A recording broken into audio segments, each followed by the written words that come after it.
अस्सलाम वालेकुम दोस्तों, आप देख रहे हैं ट्रू राइट्स चैनल। आज हम आपके लिए वीडियो लेके आए हैं गर्म पानी पीने के फ़ायदे। दोस्तों, गर्म पानी आपके जिस्म को गर्म करता है और आपके पूरे जिस्म में खून के बहाव में मदद करता है और इस तरह बेहतर गर्दिश ब्लड प्रेशर को कम कर सकती है और दिल की बीमारी का ख़तरा कम कर सकती है।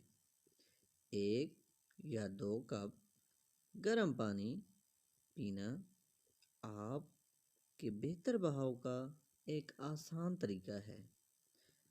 अगर आपको हमारी वीडियो अच्छी लगी है तो हमारे चैनल को सब्सक्राइब ज़रूर करें और हमारी वीडियो शेयर करें। बहुत शुक्रिया और हमारी आने वाली नेक्स्ट वीडियो का इंतज़ार करें।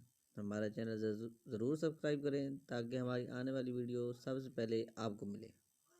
तब तक के लिए अल्लाह हाफिज़।